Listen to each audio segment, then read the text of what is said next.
Hi friends, నేను మీ Ashok Kumar. Welcome to Ashoka online academy.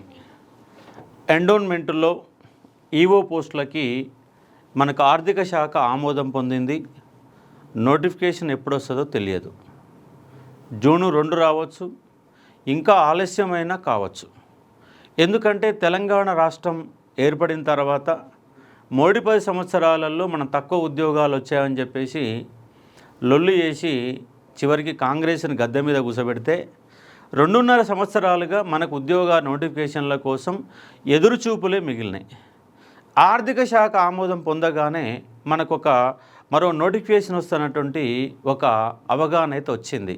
కానీ నోటిఫికేషన్ ఎప్పుడు వస్తుందో తెలియదు. వచ్చినాక చదివితే ఉద్యోగం వస్తుందంటే కష్టమవుతుంది. పైగా లాస్ట్ టైం గ్రూప్ 2 చదివిన వాళ్ళు, ఎస్ఐ కానిస్టేబుల్ ప్రిపేర్ అయిన వాళ్ళు అందరికీ ఎండోన్మెంట్ కనుక రేపు నోటిఫికేషన్ వస్తే ప్రిపరేషన్ అనేది చాలా ఈజీ అవుతుంది. ఎందుకంటే ఆల్రెడీ మీ మొదటి పేపర్ యొక్క ప్రిపరేషన్ అనేది దాదాపు కంప్లీట్ అయినట్టుగా భావించవచ్చు. మొదటి పేపర్ని మన రివిజన్ లాగా చూసుకుంటే సరిపోతుంది. అయితే మరి చాలామంది విద్యార్థులు అడుగుతున్న అంశం ఏంటంటే, యూట్యూబ్లో కింద కామెంట్స్ రూపంలో కానీ ఫోన్ చేసి కూడా అడుగుతున్నటువంటి సందర్భం ఏంటంటే, క్వాలిఫికేషన్ ఏముంటుంది సార్, ఏజ్ ఎంత ఉంటుంది, ఉమెన్స్ అర్హులేనా కాదా, ఎవరు అప్లై చేసుకోవాలా, లాంటి అంశాలను కనుక మనం చూసే ఒక ప్రయత్నం చేసి దాంతోపాటుగా సిలబస్ యొక్క అనాలసిస్ని కొంత అవగాహనని మీకు ఇచ్చే ఒక ప్రయత్నం చేస్తాను. ఇక్కడ చూడండి, ఇక్కడ ఎవరు ఎలిజిబుల్, క్వాలిఫికేషన్ ఏంటి సార్ అంటే ఎనీ డిగ్రీ అంటే బీఎస్సీ కావచ్చు, బీఏ కావచ్చు, బీకామ్ కావచ్చు, అలాగే ఇంజనీరు కంప్లీట్ చేసిన వాళ్ళు కావచ్చు. డిగ్రీ స్థాయిలో చదివినటువంటి డిగ్రీ కంప్లీట్ చేస్తే సరిపోతుంది. అది ఏ డిగ్రీ అనేది అనవసరం. ఎనీ డిగ్రీ అనేది క్వాలిఫికేషన్గా ఉంటుంది. ఏజ్ ఎంత సార్ అంటే ప్రజెంట్ అయితే తెలంగాణ రాష్ట్రంలో 44+2 46 వరకు మొన్నటి దాకా ఉండే. ఆ జియో టైం అయిపోయింది, కొత్త జియో రాలేదు. ఇస్తారా ఇయ్యరా అనే మీమాంసలో ఇవాళ కొనసాగుతూ ఉంది. చూద్దాం, ఇంకొక 1 వీక్లో కనుక రాకపోతే ఒక ముట్టడి కార్యక్రమాన్ని అయితే కంప్లీట్గా తీసుకునే ఒక ప్రయత్నం చేద్దాం. ఎందుకంటే 34 ఏళ్లకు పైన 39 ఏళ్లకు పైన కూడా ప్రిపేర్ కావాల్సిన పరిస్థితులు ఎందుకుంటున్నాయి సార్ అంటే, గవర్నమెంట్ నోటిఫికేషన్లు తక్కువ వస్తున్నాయి. ఆ వచ్చినా కూడా గందరగోళాల వల్ల తప్పుకొని పారిపోతున్న సందర్భం. చాలామంది ప్రైవేటు రంగంలో పనిచేస్తూ గవర్నమెంట్ ఉద్యోగం కొడితే కొంత సాటిస్ఫాక్షన్, కొంచెం జీవితం సాఫీగా నడుస్తున్నటువంటి ఆలోచనలు ఉన్నవాళ్ళు, ముఖ్యంగా అమ్మాయిలు, మహిళలు అనేవాళ్ళు అవకాశం దొరికితే ఉద్యోగం కొడదామన్నటువంటి ఎదురు చూస్తున్నటువంటి వాళ్ళు 39 ఎబోవ్ ఉన్న వాళ్ళు, 34 ఎబోవ్ ఉన్న వాళ్ళు చాలామంది ఎదురు చూస్తున్నారు. మరి 34, 39 ఏళ్ళ తర్వాత ఉద్యోగం కొడతారా సార్ అంటే కొట్టి చూపించిన వాళ్ళు చాలామంది ఉన్నారు. ఎగ్జాంపుల్ ఏంటంటే, పోయినసారి గురుకులాలలో 50 నుంచి 70% వరకు గురుకుల ఉద్యోగాలు కొట్టిన మహిళలు, ముఖ్యంగా ఉమెన్స్, ఎందుకంటే గురుకులాలలో ఉమెన్స్కి ఎక్కువ అవకాశాలు ఉన్నాయి కాబట్టి 50 to 70% వరకు ఉమెన్సే గురుకుల ఉద్యోగాలు కొట్టారు. ఎబో 35 ఎబో ఉన్నటువంటి వాళ్ళు చాలామంది వాళ్ళకి కనబడుతున్న అంశాన్ని అర్థం చేసుకోవచ్చు. కాబట్టి ఇక్కడ మనకు 34 ఏళ్ళు అయితే ప్రజెంట్ అయితే ఉన్నది, 18 to 34 ఇయర్స్ ఉన్నది. 5 years SC, ST, BC, EWS వాళ్ళకు మరొక 5 ఏళ్ళు ఉంటాయి, 39 సంవత్సరాల వరకు ఉన్నది. అలాగే పిహెచ్సి క్యాండిడేట్స్కి 10 ఏళ్ళ ఏజ్ రిలాక్షన్ ఉంటుంది, 44 వరకు పిహెచ్సి వాళ్ళకు వస్తుంది. ఇతరులకైతే దాదాపు ఈడబ్ల్యూఎస్ కలుపుకుంటే 90% మంది, 95% మంది వరకు కూడా రిజర్వేషన్ అనేది 5 ఏళ్ళు వర్తిస్తుంది. ఎందుకంటే ఎస్సీ, ఎస్టీ, బీసీ ఓంగా మిగిలిన వాళ్ళు ఓసీలకు కూడా ఈడబ్ల్యూఎస్ ఉన్నది కాబట్టి వాళ్ళు కూడా దాదాపుగా 50% పైనే వస్తారు. అంటే 95% వరకు ఈడబ్ల్యూఎస్ కలుపుకుంటే 95% 39 ఇయర్స్ వరకు ఎలిజిబిలిటీ ఉంటుంది. మనకు దాదాపు అయితే ఇంకొక 10 ఏళ్ళు అయితే ఖచ్చితంగా వస్తుందని భావిస్తున్నా. రాకపోతే 1 వీక్ తర్వాత ఒక ప్రోగ్రాం పెట్టి ఒక ముట్టడి కార్యక్రమం చేద్దాం, దాంతోనైనా ప్రభుత్వం దిగొస్తుందని చెప్పేసి నేను భావిస్తూ ఉన్నాను. కాబట్టి ఏజ్ పెంచే విషయంలో నా వంతుగా ఇప్పటికే తెలంగాణ పబ్లిక్ సర్వీస్ కమిషన్ వినతిపత్రం ఇచ్చాను, సెక్రటేరియట్ పోయి 2 మంత్రులను కలిసి వినతిపత్రం ఇచ్చాము, జిఏడి డిపార్ట్మెంట్లో వేశాను, దాంతోపాటు యూట్యూబ్లలో కూడా నేను ప్రశ్నించాను. కాబట్టి ఇంకా ఇంకా కూడా కొంతమంది విద్యార్థులు కోదండరామ్ గారిని కలిసి పై స్థాయి వరకు డిప్యూటీ సీఎం వరకు కూడా సమాచారం చేరవేశారు. నాకు తెలిసి సీఎం దగ్గర కూడా పోయి ఉంటుంది. కొంతమంది అధికారులు అడ్డుపడుతున్నట్టుగా కొంత సమాచారం. మరి అధికారుల యొక్క మెడలు ఉంచాలంటే మనకు ప్రోగ్రామ్ని బలంగా సెక్రటేరియట్ ముట్టినా లేదంటే ఇందిరా పార్క్ ధర్నా ప్రోగ్రామా ఒకటైతే ఏజ్ రిలాక్సేషన్ కోసం ఒకటి చేయాల్సిన అవసరం వస్తుందేమో నాకు అనిపిస్తూ ఉంది. ఒక 1 వీక్ వరకు టైం చూసి పెంచకపోతే ఒక ప్రోగ్రాం బలంగా తీసుకొని మనం ఏజ్ని పెంచే ఒక కార్యక్రమం కూడా చేద్దాం. ఇక్కడ ఇంకోటి ఏంటంటే ఈవో పోస్టులు ఎండోన్మెంట్ డిపార్ట్మెంట్ కావచ్చు, హిందూ దేవాలయాలు కావచ్చు, కేవలం హిందువులు మాత్రమే ఎలిజిబుల్ అండి. ముస్లింలు కానీ, క్రిస్టియన్లు కానీ, సిక్కులు కానీ, ఇతర మతాలకు సంబంధించిన వాళ్ళు హిందూ దేవాలయాల్లో జరిగే ఈవో పోస్టులకు ఎండోన్మెంట్ డిపార్ట్మెంట్కి అనర్హులండి. కేవలం హిందువులు మాత్రమే అర్హులు ఉంటారు. మరికొంతమంది ఏంటంటే మహిళలు రాయొచ్చా సార్ అంటున్నారు. తాపిగా రాసుకోవచ్చండి. ఇక్కడ స్త్రీ పురుష భేదం ఏముండదు, మహిళలకు ఉంటుంది, పురుషులకు ఉంటుంది, హిందూ మతస్థులందరికీ ఉంటుంది. కాబట్టి దీనికి అప్లై చేసుకోవచ్చు. లాస్ట్ టైం గ్రూప్ 2 చదివిన వాళ్ళకి చాలా ఈజీగా ఉంటుంది. పైగా సెకండ్ పేపర్లో కూడా మినిమం మీకు అవగాహన అనేది ఆ సెకండ్ పేపర్ మీద ఉంటుంది. ఎందుకంటే మనము ఆ వేద సాహిత్యంలో భాగంగా రామాయణం, మహాభారతం, వేదాలు మొత్తంగా మనం కొంత చూసే ఉంటాం. పురాణాల గురించి కొంత అవగాహన ఉంటుంది. రోజు మనం పూజలు చేస్తూ ఉంటాం, పురస్కారాలు ఉంటాం, వీడియోలు చూస్తూ ఉంటాం. వివిధ రకాల సందర్భాలు పోయినప్పుడు సత్యనారాయణ వ్రతం జరిగేటప్పుడు బ్రాహ్మణ్స్ కూడా చెప్పే ఒక ప్రయత్నం చేస్తారు. మన హిందూ మతానికి సంబంధించిన వాళ్ళు కాబట్టి కొంత అవగాహన ఉండడానికి అయితే అవకాశం ఉంది. ఏజ్ మాత్రం కొట్లాడదాం. హిందూ మతానికి చెందిన వారు మాత్రమే ఎలిజిబుల్, మహిళలు కూడా ఎలిజిబుల్, క్రిస్టియన్లు, ముస్లిం అనేవాళ్ళు ఎలిజిబుల్ కాదు అన్న అంశాన్ని ఇక్కడ మీరు అర్థం చేసుకోవచ్చు. మరి దీనికి సంబంధించినటువంటి పోస్టులు ఎన్ని ఉన్నాయి సార్ అంటే 190 పోస్టులు ఉన్నాయి. ఇలా గ్రేడ్ 1 అంటే గ్రూప్ 1 క్యాండిడేట్, గ్రూప్ 1 స్థాయి, గ్రేడ్ 2 అంటే గ్రూప్ 2 స్థాయి, గ్రేడ్ 3 అంటే గ్రేడ్ 3 అంటే గ్రూప్ 3 స్థాయి. గ్రూప్ 1, గ్రూప్ 2, గ్రూప్ 3 ఉద్యోగాలు ఒక విధంగా మనం భావించే ఒక ప్రయత్నం చేయవచ్చు. 800 పోస్టులు, 783 పోస్టులు గ్రూప్ 2 ఉద్యోగాలు పడితే ఇక్కడ మనకు 190 పోస్టులు అంటే 1/4 పోస్టులు ఉన్నాయి. అంటే మంచి పోస్టులు. కాకపోతే ఈవో అనగానే ఇది మనకు అక్కరొస్తా అన్నట్టు ఒక కాన్సెప్ట్ మీలో ఉండొచ్చు. గ్రూప్ 2లో 4 పేపర్లు ఉన్నప్పుడు చదివినప్పుడు దీంట్లో 2 పేపర్లే కాబట్టి ప్రిపరేషన్ కూడా చాలా ఈజీగా ఉంటుంది. ఇది ఇనసొంపుగా పాఠం చెప్పే స్థాయి కనుక ఉంటే ఈజీగా మనం ఉద్యోగం కొట్టడానికి అవకాశం ఉంటుంది. టోటల్గా 190. గ్రేడ్ 1 41 గ్రూప్ 1 పోస్టులు అనుకోవచ్చు. గ్రేడ్ 2 62 గ్రూప్ 2 పోస్టులు అనుకోవచ్చు. గ్రేడ్ 3 87 పోస్టులు గ్రూప్ 3 పోస్టులు అనుకోవచ్చు. ఎక్కువగా చార్మినార్ జోన్లో 67 పోస్టులు ఉన్నాయి. యాదాద్రి జోన్లో 45, నల్గొండ జోన్ యాదాద్రి అంటే 45 పోస్టులు ఉన్నాయి. మహబూబ్ నగర్ జోగులాంబ జోన్లో 28 పోస్టులు ఉన్నాయి. భద్రా జోన్లో 20, బాసర జోన్లో 14, రాజన్న జోన్లో 7, కాళేశ్వరం జోన్లో 6 ఉన్నాయి మొత్తంగా ఉన్నటువంటి పోస్టులు. అయితే దీన్ని పాఠాన్ని ఇనసొంపుగా చెప్పాలండి.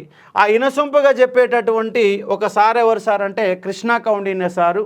ఆయన పిహెచ్డి క్యాండిడేటు, డిగ్రీ కాలేజీలు హెడ్ ఆఫ్ ద డిపార్ట్మెంట్గా అసిస్టెంట్ ప్రొఫెసర్గా పనిచేస్తున్నటువంటి వ్యక్తి ఎవరు సార్ అంటే కృష్ణా కౌండిన్య.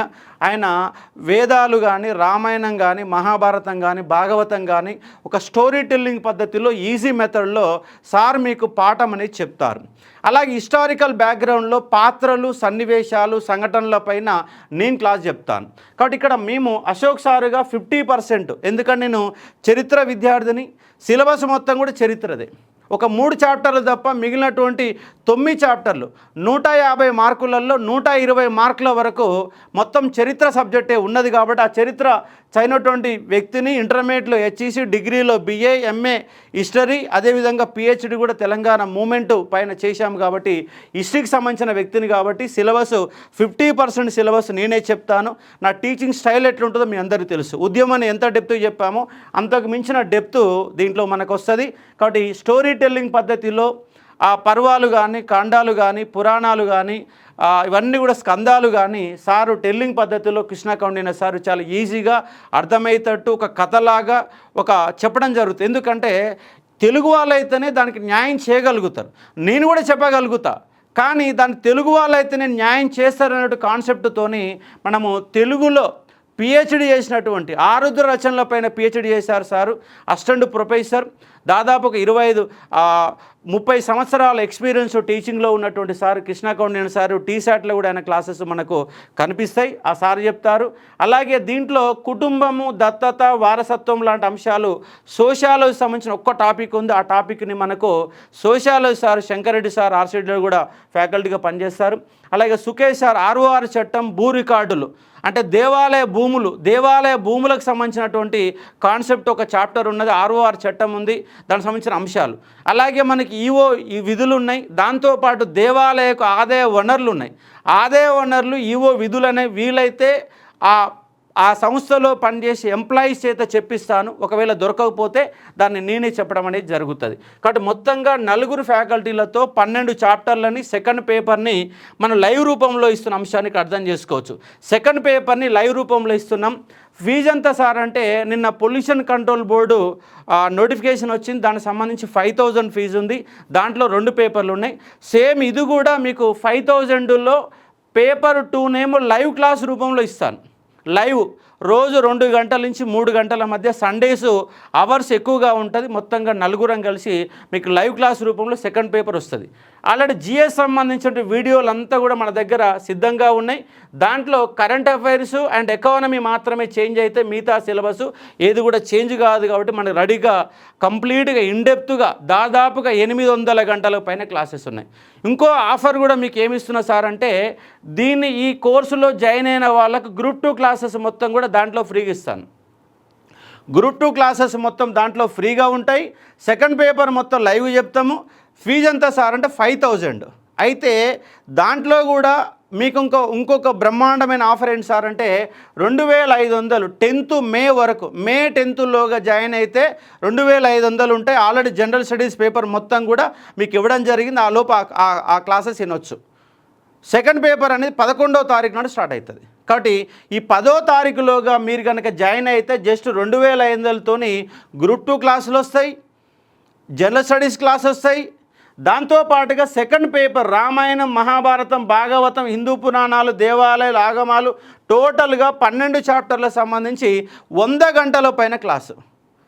అద్భుతంగా వినసొంపుగా హిందూ మతాన్ని అంటే ఏంది, హైందవ ధర్మం అంటే ఏంది, దేశవ్యాప్తంగా ఉన్న దేవాలయాలు ఎక్కడెక్కడ ఏ దేవాలయాలు ఉన్నాయి, ఏ దేవాలయం యొక్క ప్రత్యేకత ఏంటి, హిందూ మత సాహిత్యం ఏంటి, ఏమేమి గ్రంథాలు ఉన్నాయి హిందూ మతానికి సంబంధించి, శైవతత్వం అంటే ఏంది, శివం ఎట్లా ఉంటుంది, దాంట్లో ఉన్నటువంటి జంగములు అంటే ఎవరు, వీరశైవం అంటే ఏంది, కాపాలిక అంటే ఏంది, కాలాముఖ అంటే ఏంది, టోటల్గా హిస్టరీ నేపథ్యంలో వస్తుంది. దాంతోపాటుగా అద్వైతము, ద్వైతము, ద్వైతాద్వైతము లాంటి భక్తిమత ఉద్యమకారుల యొక్క ఫిలాసఫీ కూడా దీంట్లో సిలబస్లో పెట్టారు. చాలా ఈజీగానే ఉంటుందండి, ఇనసొంపుగా ఉంటుంది. ఎందుకంటే దీన్ని ఇనసొంపుగా చెప్పేటటువంటి కాన్సెప్ట్ ఉండాలి. ఎందుకంటే హిందూ మతానికి సంబంధించిన ధర్మాన్ని అంటే సిలబస్ ఏంది, హిందూ ఫిలాసఫీ, హిందూ తత్వశాస్త్రం, టెంపుల్ సిస్టమ్, దేవాలయ యొక్క నిర్మాణం, భారతదేశంగా వ్యాప్తంగా ఉన్న దేవాలయాలు మొత్తం తెలవాలి, నిర్మాణాలు మొత్తం తెలవాలి, ఏ టెంపుల్ ఎక్కడ ఉంది, ఏ టెంపుల్ ఎవరు కట్టారు, ఏ టెంపుల్ ఏ నేపథ్యంలో ఎట్లా మధుర శిల్పశైలిలో కట్టారా, వేసర శిల్పశైలిలో కట్టారా లాంటి కొంత అవగాహన కూడా మనకు ఉండాలి. ఉత్తర భారతదేశంలో టెంపుల్స్ ఏమున్నాయి, దక్షిణ భారతదేశంలో టెంపుల్స్ ఏమున్నాయి, మధ్య భారతంలో టెంపుల్స్ ఏమున్నాయి, ద్రావిడ శిల్పకళ అంటే ఏంది, వేసర శైలి అంటే ఏంది, ఇవన్నీ కూడా డీటెయిల్గా మధుర శిల్పకళ ఈ 3 అంశాలని మనము నగర శైలి, వేసర శైలి, ద్రావిడ శైలి, ఈ శైలిల యొక్క ప్రస్తావన కూడా హిస్టారికల్ కోణంలో చాలా ఇన్డెప్త్గా మీకు నేను వర్ణించడం జరుగుతుంది. కాబట్టి అర్థం చేసుకునే ఒక ప్రయత్నం చేయవచ్చు. దాంతోపాటు తెలుగు పండుగలు, భారతదేశ వ్యాప్తంగా పండుగలు ఏమున్నాయి, చాలా నీటుగా ఒక బ్యాక్గ్రౌండ్ హిస్టరీతోని ఇనసొంపుగా ఉండే విధంగా క్లాసెస్ ఉంటాయి.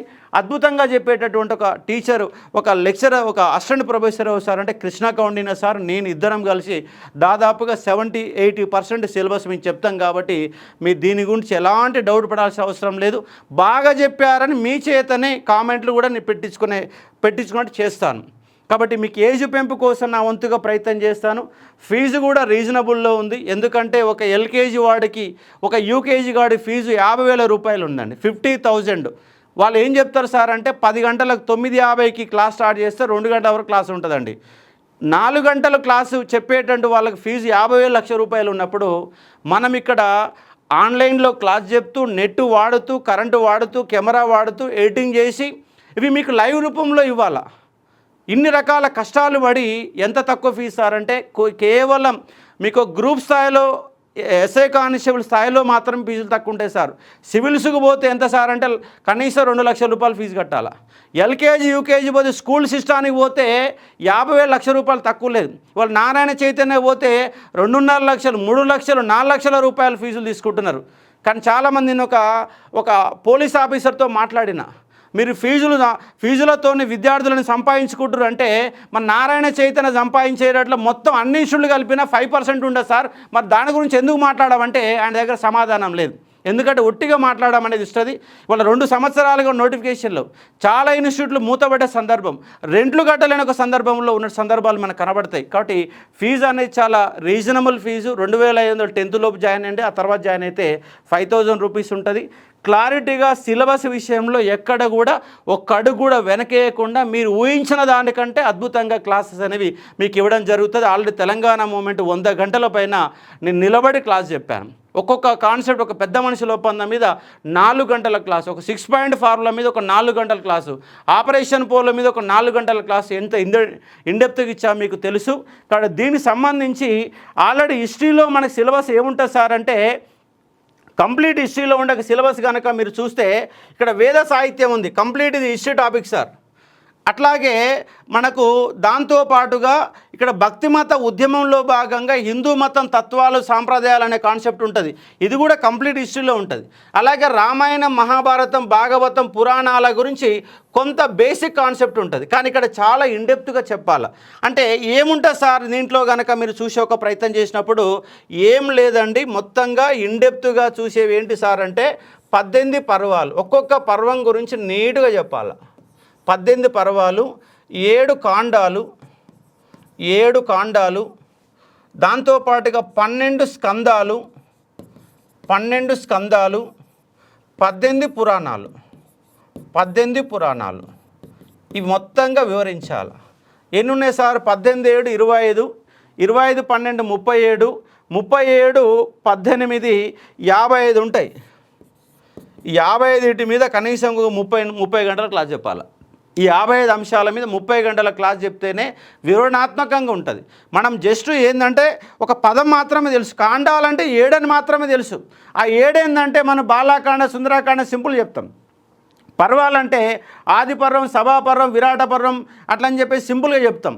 కానీ అట్లా కాకుండా ఒక్కొక్క పర్వం గురించి డీటెయిల్ ఆఫ్ ఎనాలిసిస్, దాంట్లో ఉన్న స్టోరీ ఏంటి, ఆ స్టోరీ టెల్లింగ్ పద్ధతిలో నీట్గా వినసొంపుగా చెప్పేటటువంటి సార్ ఎవరు సార్ అంటే మన కృష్ణా కౌండిన్య సారు. కాబట్టి 18 పర్వాలు ఎక్కడున్నాయి సార్ అంటే మహాభారతంలో 18 పర్వాలు ఉన్నాయి. కాండాలు రామాయణంలో 7 కాండాలు ఉన్నాయి, రామాయణంలో 7 ఖండాలు ఉన్నాయి. భాగవతంలో 12 స్కందాలు ఉన్నాయి, భాగవతంలో 12 స్కందాలు ఉన్నాయి. అలాగే అష్టాదశ పురాణాలు చెప్పేసి మనకు పురాణాలు ఉంటాయి, అష్టాదశ పురాణాలు. కాబట్టి ఇది మనం చెప్పేటటువంటి సిలబస్ సార్. మొత్తంగా ఈ 4 అంశాలకి వెళ్ళి ఎన్ని సార్ అంటే 4 చాప్టర్లు, మొత్తం 12 చాప్టర్లు ఉంటే 4 చాప్టర్లు మహాభారతం, రామాయణం, భాగవతం, అష్టాదశ పురాణాలే. ఇంకా ఇంకో చాప్టర్ ఏంటి సార్, భారతదేశ వ్యాప్తంగా ఉన్నటువంటి పండుగలు అంటే మన దగ్గర సంక్రాంతి తెలుసు, దసరా తెలుసు, దీపావళి తెలుసు. దాంతోపాటుగా సంక్రాంతి ఏ రాష్ట్రాలలో ఎట్లా జరుపుకుంటారు, దానికి సంబంధించిన కళలేంటి, నృత్యాలేంటి, భరతనాట్యం లాంటి అంశాలు కూడా మనం చూడాలి. కూచిపూడి భరతనాట్యం యొక్క నృత్య రూపాలు కూడా మనం చూసే ప్రయత్నం చేయాలి. దాంతో జ్యోతిర్లింగాలు ఏమున్నాయి, శక్తిపీఠాలు ఏమున్నాయి, అంటే దేశవ్యాప్తంగా ఆలయాలు. అంటే క్లాస్ విన్న తర్వాత మీరు కనుక టూరు పోతే ఎంజాయ్ చేయడానికి చాలా ఉపయోగపడతాయి. ఎందుకంటే ఎల్లోరలో కైలాసనాథ దేవాలయం ఉంది, కంచిలో కైలాసనాథ దేవాలయం ఉంది, అలాగే బృహదీశ్వర ఆలయం కూడా ఒక శివాలయం. అంటే దేశవ్యాప్తంగా ఉన్న ప్రముఖమైన శివాలయాలలో ఈ 3 శివాలయాలు, అది ఎవరు కట్టారు, దాంట్లో ఒక ప్రాశస్త్యం ఏంటి, దాని యొక్క ప్రత్యేకత ఏంటి అంటే ఈ క్లాసెస్ విన్న తర్వాత మీరు టూరుకు పోతే మీరు దైవత్వాన్ని దండం పెట్టుకునే కార్యక్రమాన్ని వదిలిపెట్టి అసలు ఈ దేవుడు ఏంది, వ్యవస్థ ఏంది, ఎంత అద్భుతంగా నిర్మించారు, శిల్పకళ అంటే ఏంది, ఇలాంటి అంశాలను మనం ఎంజాయ్ చేయడానికి అవకాశం ఉంటుంది. ఆ టెంపుల్ గురించి కొంత అవగాహన ఉంటే చూసే కోణం వేరుంటుంది, ఏం తెలియకుండా పోయి దేవుని దండం పెట్టుకునే కాన్సెప్ట్ వేరుంటుంది. కాబట్టి హిందువుగా పుట్టిన నేపథ్యంలో హిందూ ధర్మతత్వం ఎట్లా ఉన్నది, హిందూయిజం ఎట్లా ఉంది, దాని మీద ఎట్లా ప్రేమిస్తాం, దేవుని ఏ విధంగా మొక్కుతాం లాంటి అంశాలు మొత్తం కూడా డీటెయిల్గా కాన్సెప్ట్ ఆఫ్ ఐడియాలజీతో మనం చూసే ఒక ప్రయత్నం చేస్తాం. కాబట్టి అర్థం చేసుకోవచ్చు. 190 పోస్టులు అంటే చాలా తక్కువ అని మీకు అనిపించవచ్చు, కానీ చిన్న డిపార్ట్మెంట్ సార్ ఇది. ఎండోమెంట్ డిపార్ట్మెంట్ చాలా చిన్న డిపార్ట్మెంటులో 190 ఉద్యోగాలంటే పెద్ద నాకు తెలిసి భారీ నోటిఫికేషన్గా మనం భావించే ఒక ప్రయత్నం చేయవచ్చు. ఎందుకంటే అన్నీ కూడా 190 పోస్టులు అంటే గ్రూప్ 1, గ్రూప్ 2, గ్రూప్ 3. కాబట్టి మంచి అవకాశం అని మనం భావించవచ్చు. మరి నోటిఫికేషన్ ఎప్పుడు వస్తుందంటే దాని మీద క్లారిఫికేషన్ లేదు సార్. జూన్ 2 అంటున్నారు, కానీ 2 వస్తుందని చెప్పేసి నాకైతే నమ్మకం గుర్తలేదు. కానీ విద్యార్థులలో ఆవేశం పెళ్ళిబుక్కుతుంది. ఏదో ఒక సందర్భంగా అది బయటికి రావడానికి అవకాశం ఉంది. మనంగాక Telangana public service commission just ఒక 3,000 మందితో ముట్టడి చేస్తే ప్రభుత్వాలే మారినాయి. ఒక 5 నుంచి 10,000 మంది మన దిల్సుఖ్ నగర్ని కానీ, ఆర్టీసీ క్రాస్ రోడ్ కానీ ఒక్కసారిగా ముట్టడి చేసే 5,000 మంది రోడ్డు ఎక్కితే గవర్నమెంట్ పాస్ పోసుకుంటుంది. కానీ 5,000 మంది వచ్చే పరిస్థితి కనబడతలేదు. ఎందుకంటే నిరుద్యోగులు వాళ్ళు ఎడిపోతున్నారు, ఫోన్లలో నిమగ్నం అయిపోతున్నారు. వ్యవస్థ ఎడిపోతుంది, పట్టించుకునేటోడు లేడు. ఎందుకంటే నిరుద్యోగులకు సంబంధించి, యూత్కు సంబంధించి ఒక డిక్లరేషన్ ఇప్పటివరకు ఎక్కడ రాలేదు సార్. సంవత్సరానికి దేశవ్యాప్తంగా 80 లక్షల మంది రోడ్డు మీకు వస్తున్నారు. ఒక తెలంగాణ రాష్ట్రంలో 8 నుంచి 10 లక్షల మంది రోడ్డు మీకు వస్తున్న ఒక గ్రాడ్యుయేట్స్. కానీ దాంట్లో ఎంతమందికి ఉపాధి లభిస్తుంది? గవర్నమెంట్ ఉద్యోగాలు దొరకకపోవచ్చు, కానీ ప్రైవేట్ రంగంలోనైనా, హైదరాబాదులోనైనా ఏ విధంగా ఉద్యోగ కల్పన చేస్తున్నారు? నిజంగా తెలంగాణ రాష్ట్రంలో తెలంగాణ బిడ్డలకు ఉద్యోగాలు దొరుకుతున్నాయా అంటే దొరకట్లేదు. ఒక స్కిల్ డెవలప్మెంట్ లేదు. డిగ్రీ స్థాయిలో విద్యా వ్యవస్థ మొత్తం సర్వనాశనం అయిపోయింది. బీటెక్లు కేవలం సర్టిఫికెట్లను తయారు చేసే కార్ఖానాలుగా బీటెక్ గ్రాడ్యుయేషన్ అయిపోయింది. ఏదో సీట్ వస్తుంది, వస్తున్న ఎగ్జామ్ రాసుకుంటున్నాం, తీరా చూస్తే 70%, 80%, 90% మార్కులు ఉంటున్నాయి, అక్కర్రాని మార్కులు. ఇంటర్మీడియట్లో చూస్తేనేమో 990 మార్కులు వస్తాయి. మనకు జేఈలో, నీట్లో ర్యాంకు చూస్తే ర్యాంకులు వస్తాయి సార్ అంటే ర్యాంకులు రావు. ఎంసెట్లో 1,00,000 ర్యాంక్ వస్తుంది. ఎందుకు వస్తుందంటే బట్టే చదువులు చదువుతున్నాం, సమాజాన్ని పట్టించుకోవట్లేం, టీవీలలో నిమగ్నం అవుతున్నాం, ఫోన్లలో నిమగ్నం అవుతున్నాం, ఒక పేపర్ చదవడం లేదు, వ్యవస్థను పట్టించుకోవడం. దొంగనా కొడుకులంతా ఎమ్మెల్యేలు, ఎంపీలు అయ్యి పైన కూర్చుంటున్నావు. చదువు రానోడే ముఖ్యమంత్రి అవుతున్నాడు, చదువు వచ్చినోడే రోడ్డు మీద తిరుగుతూ ఉన్నాడు. ఎందుకంటే యూతులలో రావడం లేదు. నిన్న సినిమా అట్రాక్షన్ నేపథ్యం కావచ్చు, ఏదైనా కావచ్చు, కానీ తమిళనాడులో అద్భుతమైనటువంటి ఒక తీర్పు వచ్చింది. అలాంటి తీర్పు కనుక తెలంగాణలో ఇవ్వగలిగితే క్వశ్చన్ చేసే తత్వం పోతూ ఉంది సార్. క్వశ్చన్ అనే తత్వం కనుక వస్తే ప్రభుత్వాలని పనికిరాని పథకాలు పెట్టి రాష్ట్రాన్ని ఆగం చేయడం కాదు, యూత్ డిక్లరేషన్ ప్రకటించండి, ఉపాధి మార్గాలు చూపెట్టండి, హైదరాబాదు నాన్ లోకల్ కబ్జా నుంచి విడిపించండి అనేటువంటి ఒక క్వశ్చనింగ్ కనుక యూత్ చేయగలిగితే మన ఉపాధి వైపు అడుగులు వేయడానికి అవకాశం ఉంటుంది. గవర్నమెంట్ ఉద్యోగాలు అన్నిటి కరెక్ట్ ఏమి కాదు. ఎందుకంటే గవర్నమెంట్ ఉద్యోగాలు ఎంత ఉంటాయి సార్? మొత్తం ఉన్నటువంటి నిరుద్యోగులు అంటే ఒక 2% ఉంటాయి. దాంతోపాటు ప్రైవేట్ రంగంలో యువతకు ఉపాధి ఎట్లా కల్పించాలనే ప్రధాన అంశంగా చూసుకునే ప్రయత్నం చేయాలి. కాబట్టి అర్థం చేసుకోవచ్చు. కాబట్టి ఇవన్నీ అంశాల గురించి చాలా నీట్గా, క్లియర్గా సబ్జెక్టు మీకు ఎక్స్ప్లెయిన్ చేసే ప్రయత్నం చేస్తాను. కాబట్టి మళ్ళొకసారి చెప్తున్నా, 10th లోగా, మే 10లోగా మీరు జాయిన్ అయ్యే ప్రయత్నం చేయండి. ఎందుకంటే మీకు ఆఫర్ ఇచ్చాం, జస్ట్ 2,500 రూపాయలతో ఆఫర్ ఉంది కాబట్టి ఉపయోగించుకోండి. తర్వాత మళ్ళీ ఫోన్లు చేసి సార్ మాకు 5,000 ఇవ్వలేకపోతున్నాం అంటే అది కుదరదు. ఎందుకంటే వ్యవస్థ నడపాలి. ఇక్కడ 2 సంవత్సరాలుగా నోటిఫికేషన్లు అంటూ ఏమీ లేవు.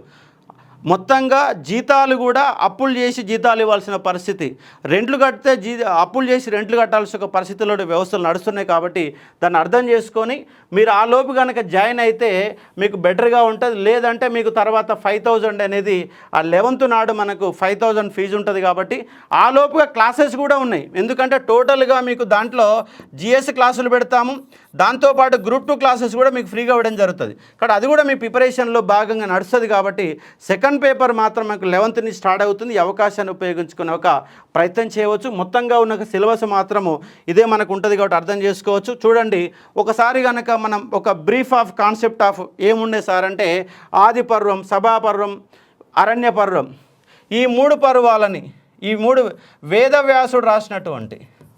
వేదవ్యాసుడు సంస్కృతంలో రాసినటువంటి దీన్ని నన్నయ తెలుగులోకి అనువదించిండు. నన్నయ్య తెలుగులోకి అనువదించాడు. అరణ్య పర్వంలో సగపర్వాన్ని మాత్రమే మనకి ఎర్రన్న అనే వ్యక్తి మనకు అనువాదం చేశాడు తెలుగులోకి. మిగిలినటువంటి విరాట పర్వం నుంచి మొదలు పెడితే స్వర్గారోహణ పర్వం వరకు, విరాట పర్వం నుంచి స్వర్గారోహణ పర్వం వరకు మొత్తం కూడా ఎవరు రాశారు సార్ అంటే తిక్కన రాశాడు మొత్తం. కాబట్టి అర్థం చేసుకోండి ఒక్కొక్క పర్వం గురించి, పర్వంలో ఉన్న పాత్రల గురించి. అంటే ఇక్కడ మహాభారతం అంటే ఎట్లుంటుంది సార్ అంటే మహాభారతంలో ఏ పర్వంలో ఏం చెప్పారో దాని యొక్క స్టోరీ టెల్లింగ్ పద్ధతులు చూడాలి. దాంతోపాటు మహాభారతంలో ఉన్న మహాభారతంలో ఉన్నటువంటి ప్లేసెస్, స్థలాలు, ఎక్కడెక్కడ ఏం జరిగింది లాంటి అంశం. ఉదాహరణకు విరాట రాజ్యం ఎక్కడ ఉంటుంది సార్ అంటే రాజస్థాన్లో ఉంటుంది. విరాట రాజు కొలువులలో అజ్ఞాతవాసం 1 year చేశారు. 12 సంవత్సరాలు అరణ్యవాసం చేశారు. అరణ్యంలో ఉన్నటువంటి పేర్లు ఏంటి, అరణ్యాలలో జరిగిన సంఘటనలు ఏంటి, మొత్తంగా ప్లేసెస్ చూడాలా, పాత్రలు చూడాలా, వినసొంపుగా ఉంటుంది. నేను వీలైతే ఏమంటున్నా అంటే లవకుశ సినిమా చూడండి, రామాయణం అర్థమవుతుంది. అలాగే మహాభారతానికి సంబంధించినటువంటి సినిమాలు చాలా ఉన్నాయి. ఒక 2-3 గంటలు ఓపికతో చూసే ప్రయత్నం చేయండి. మినిమం ఒక బ్రీఫ్ ఆఫ్ అవగాహన, పాత్రల యొక్క సృష్టి ఎట్లా ఉన్నది, ఏ పాత్రలు ఎక్కడెక్కడ టచ్ అయితే లాంటి అంశాలు వస్తాయి. మహాభారత యుద్ధం 18 రోజుల పాటు జరిగింది. 18 రోజుల పాటు నాయకత్వం వహించిన వాళ్ళు ఎవరు సార్ అంటే భీష్ముడు, ద్రోణుడు, కర్ణుడు, శల్యుడు. ఈ నలుగురు ఎవరి పక్షాన నాయకత్వం వహించారు సార్ అంటే కౌరవుల పక్షాన నాయకత్వం వహించారు. 10 రోజుల పాటు యుద్ధానికి నాయకత్వం వహించిన వ్యక్తి ఎవరు సార్ అంటే భీష్మ పర్వంలో మనకు భీష్ముడు కనపడతాడు. ద్రోణ పర్వం దాదాపు 5 రోజుల పాటు నాయకత్వం వహించాడు కర్ణుడు. 2 రోజుల పాటు, ఒక హాఫ్ డే మాత్రం శల్యుడు నాయకత్వం వహించాడు. కాబట్టి కౌరవుల పక్షాన యుద్ధానికి నాయకత్వం వహించిన నలుగురి గురించి 4 పర్వాలు ఉన్నాయి. అంటే మహాభారతంలో 18 రోజుల పాటు జరిగినట్టు ఒక యుద్ధాన్ని కండ్లకు కట్టినట్టుగా ఎక్కడెక్కడ ఏ పాత్రల సృష్టి జరుగుతుంది, ఎవరెవరు యుద్ధానికి వచ్చారు, ఎవరెవరు నాయకత్వం వహించారు, అర్జునుడు ఏ విధంగా కర్ణుని చంపాడు, ఆ కర్ణుని చంపే కంటే ముందు శ్రీకృష్ణుడు అర్జునుడు చేసేటటువంటి ఒక హితోపదేశం ఎట్లా ఉన్నది లాంటి అంశాలు మొత్తంగా చూడాలా. కాబట్టి ఇక్కడ ప్రధానమైన పాత్రలు ఏంటి సార్ అంటే మొత్తం మహాభారతం నడవడం గల కారకులు ఎవరు సార్ అంటే ఒక ఆయన కృష్ణుడు, ఇంకొక ఆయన శకుడు, మరొక మహిళ ద్రౌపది. ఈ ముగ్గురి కారణంగానే మహాభారత యుద్ధం అనేది జరిగిన అంశాన్ని ఇక్కడ మీరు అర్థం చేసుకునే ఒక ప్రయత్నం చేయవచ్చు. అంటే దుర్యోధనుడు కూడా కారణమైతే కావచ్చు, కానీ ఇక్కడ మొత్తంగా ఈ యొక్క మాయాసభ, మయుడు నిర్మించిన ఒక మాయాసభలో జరిగిన అవమానమే మనకు కురుక్షేత్ర యుద్ధానికి కారణమైన అంశాన్ని ఇక్కడ మీరు అర్థం చేసుకునే ఒక ప్రయత్నం చేయవచ్చు. కాబట్టి దాన్ని ఒక మంచి స్టోరింగ్ టెల్లింగ్ పద్ధతిలో సార్ చెప్తారు. ఆ పాత్రల గురించి నేను విపులంగా దానికి సంబంధించి డెప్త్గా అనాలసిస్, అవసరమైతే మీకు రాత్రుల పాటు కూర్చొని గంటలు కూర్చొని కూడా నోట్స్ తయారు చేసి, ఇంగ్లీష్ మీడియం వాళ్ళకు ఉంటుందా అని చెప్పేసి మరొక డౌట్ రావచ్చు. తెలుగు మీడియంలోనే క్లాసెస్ ఉంటాయి, కావాలంటే ఇంగ్లీష్ మీడియం వాళ్ళకు నోట్స్ అనేది క్లారిటీగా ఇస్తాను. తెలుగు మీడియంలో ఉన్న నోట్స్ని మీకు ఇంగ్లీష్ మీడియంలో నోట్స్ ఇస్తాను. ఈ క్లాసెస్ తెలుగులోనే ఉంటేనే అద్భుతంగా ఉంటే, ఇంగ్లీష్లో ఉంటే కట్టే కొట్టే తెచ్చినట్టే ఉంటే తప్ప ఏముండదు. ఒకవేళ ఇంగ్లీష్ యొక్క పీపీటీని ఉపయోగిస్తూ నేను క్లాస్ చెప్పొచ్చు, పెద్ద కష్టం ఏమీ కాదు, కానీ అది వినసొంపుగా అనేది ఉండదు. ఎందుకంటే ఇది హిందూ ధర్మతత్వం, ఫిలాసఫీ చెప్పాలా. కాబట్టి కాన్సెప్ట్ని ఈజీగా అర్థమవుతాడు చూసే ఒక ప్రయత్నం చేద్దాం. కాబట్టి ఇక్కడ మనకున్నటువంటి భీష్మ పర్వం, ద్రోణ పర్వం, కర్ణ పర్వం, శుల్వ పర్వం, అరణ్య పర్వంలో మనకు 12 సంవత్సరాల అరణ్యవాసం, విరాట పర్వంలో 1 సంవత్సరం అజ్ఞాతవాసం, అలాగే ఉద్యోగ పర్వంలో వాళ్ళు మొత్తం అయిపోయిన తర్వాత ఏ విధంగా అక్కడ జరిగిన ఒక సంఘటనలు ఏంటి, యుద్ధం ఎందుకు మొదలైంది, యుద్ధంలో ఏమేమి జరిగింది లాంటి అంశాలు అనేవి చూసే ఒక ప్రయత్నం చేస్తాం. దీంతో మహాభారత యుద్ధం అనేది అయిపోతుంది. అలాగే సౌప్తిక పర్వం, స్త్రీ పర్వం, మొత్తంగా అందరూ చనిపోయిన తర్వాత స్త్రీల యొక్క మొత్తం దుఃఖారోధన మొత్తం కూడా కనిపిస్తాయి. శాంతి పర్వం, అనుశాసన పర్వం, అశ్వమేధ పర్వం, ఆశ్రమవాసిక పర్వం, మౌసల పర్వంలో ఎవరుంటారు సార్ అంటే శ్రీకృష్ణుడు గాంధారి యొక్క శపం కారణంగా శ్రీకృష్ణుడు యొక్క వంశం మొత్తం కూడా సర్వనాశనం అయ్యేటట్టు ఒక సంఘటనల యొక్క వివరాలే మౌసల పర్వంలో ఉంటాయి. మహాప్రస్థానానికి వెళ్ళిపోతే చివరికి స్వర్గాన్ని చేరుకుంటారు. స్వర్గారోహణ పర్వం 18 పర్వాలు మీరు చాలా నీటుగా నోటికి బట్టి పట్టినట్టుగా ఒక సంఘటనల సమాచారాన్ని మీరే అద్భుతంగా మీరే ఒక ఫ్యాకల్టీ స్థాయిలో చెప్పే విధంగా మన క్లాసెస్ అనేవి అందిస్తాం. కాబట్టి అర్థం చేసుకునే ఒక ప్రయత్నం చేయవచ్చు. అదే మాదిరిగా మనకు ఏముంటాయి సార్ అంటే కాండాలు ఉంటాయి. రామాయణంలో సంబంధించి బాలాకాండ, శ్రీరాముని యొక్క జననం, విద్యాభ్యాసం మరియు సీతారాముల కళ్యాణం గురించి బాలాకాండలో వివరించబడుతుంది. అయోధ్యకాండ శ్రీరాముని యొక్క పట్టాభిషేకం మధ్యలో ఆగిపోవడం, ఆయన అరణ్యానికి వెళ్ళడం, అరణ్యాల్లో 14 సంవత్సరాలు ఉండడం, మళ్ళా రావడం లాంటి అంశాలు అయోధ్యకాండలో ఉంటాయి. అరణ్యకాండల్లో వాళ్ళకి మునుల యొక్క రక్షణ, శూర్పణఖ గర్వభంగం, సీతాపహరణం కాండాలు, సీతను ఎత్తుకుపోయినటువంటి రావణాసుడు యొక్క ప్రస్తావన, సీతను వెతికే ప్రయత్నంలో భాగంగా కిష్కింధకాండ, హనుమంతుడితో పరిచయము, సుగ్రీవుడు వాలి అన్నదమ్ముల మధ్య గొడవ, చివరికి వాలి పక్షాన సుగ్రీవుని పక్షాన శ్రీరాముడు బాణం వేయడం, వాలి చనిపోయే ముందు అన్నదమ్ముల మధ్య అనురాగ బంధాల గురించి మొత్తంగా దీంట్లో మనకు కిష్కింధకాండలో కనబడుతున్న అంశాన్ని అర్థం చేసుకోవచ్చు. అదేవిధంగా సుందరాకాండ, హనుమంతుడు సీతను వెతికే ప్రయత్నంలో భాగంగా సముద్రాన్ని దాటిపోవడం, ఆ సముద్రాన్ని శ్రీలంకకు రహదారిని ఆ సముద్రంలో భాగంగా నిర్మించుకోవడం, అక్కడ పోయి ఆయన చేసినటువంటి ఒక విధంగా దాన్ని ఒక సందర్భంగా ఏంటంటే లంకా దహనాన్ని ఏ విధంగా చేశాడు, ఆ సీతను ఏ విధంగా పరిచయం చేసుకున్నాడు, ఉంగరాన్ని ఏ విధంగా చూపించాడు లాంటి అంశాలు మొత్తం కూడా ఎంజాయ్మెంట్గా, అంటే ఇక్కడ కంప్లీట్గా ఎవరు సార్ అంటే హనుమంతుడికి సంబంధించిన ఒక కాండ ఏంటి సార్ అంటే సుందరాకాండ అనేది మనకు కనబడుతుంది. కాబట్టి అర్థం చేసుకునే ఒక ప్రయత్నం చేయవచ్చు. ఫైనల్గా తర్వాత యుద్ధకాండ, రావణాసురునికి రామునికి మధ్య జరిగినటువంటి యుద్ధకాండ కనబడుతుంది, మనకు సినిమాలలో కూడా చూపిస్తారు. అదే ఇంకా రావణ సంహారం, శ్రీరాముని యొక్క పట్టాభిషేకం అనేది యుద్ధకాండలో మనకు కనబడుతుంది.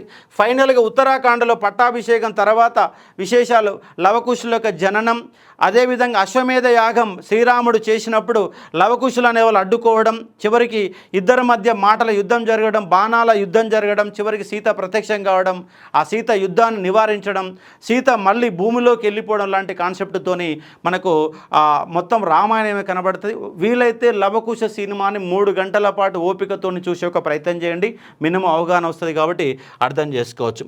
దాంతోపాటుగా మనకు 12 స్కందాలు ఉంటాయి.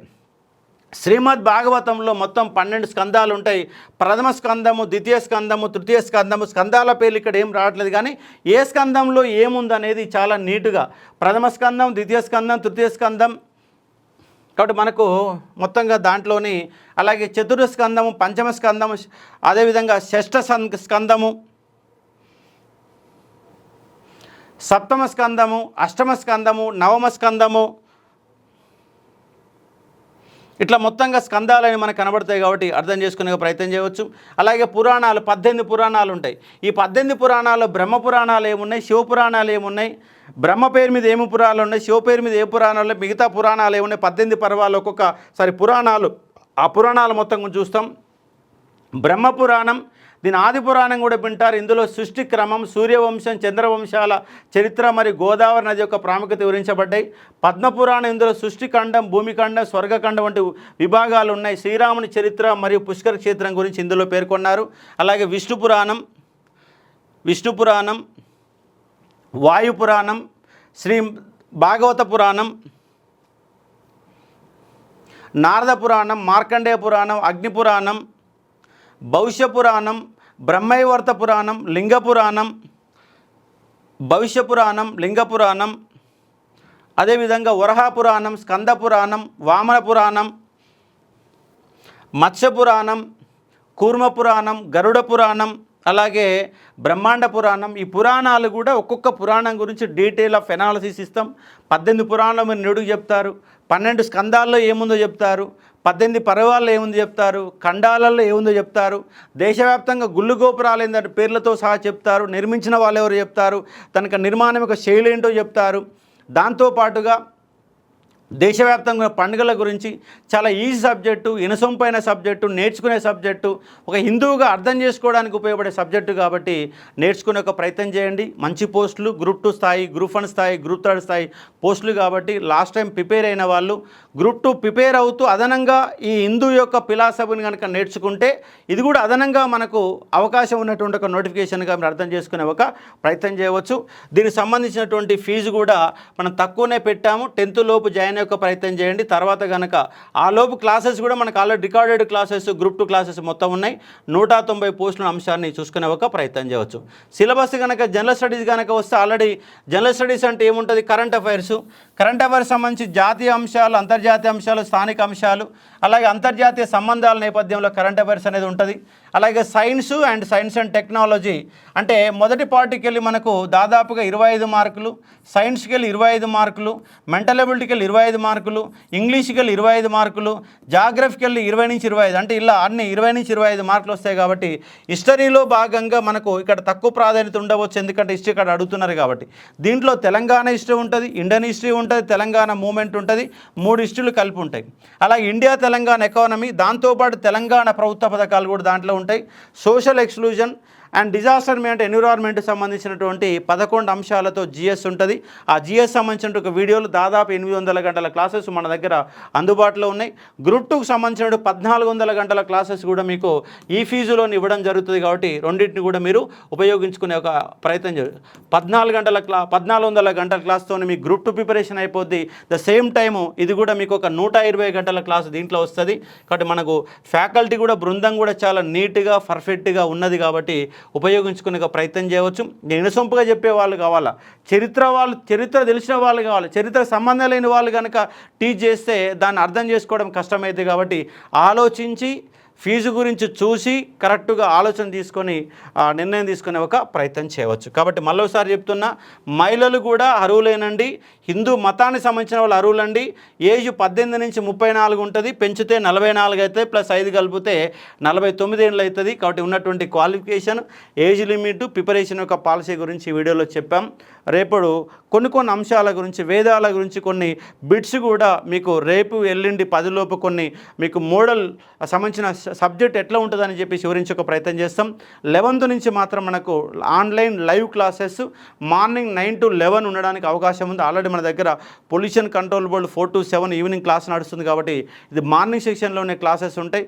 ఒకవేళ దాన్ని కనుక మార్నింగ్ మారిస్తే దాన్ని ఈవినింగ్గా ఉంటుంది. మొత్తంగా ఉన్నటువంటి సబ్జెక్టు ఇంకా నోటిఫికేషన్ రాలేదు, సబ్జెక్టు పైన గ్రిప్ పెంచుకోవడానికి సమయం ఉంది. కాబట్టి మీరు సబ్జెక్ట్ నేర్చుకునే ఒక ప్రయత్నం చేయవచ్చు. ఇది ఉన్నటువంటి కాన్సెప్ట్ ఆఫ్ ఐడియాలజీ. దీని ఒక బ్రీఫ్ ఇన్ఫర్మేషన్, మరికొంత సమాచారంతో మీ ముందుకు వచ్చే ఒక ప్రయత్నం చేస్తాను. Thank you.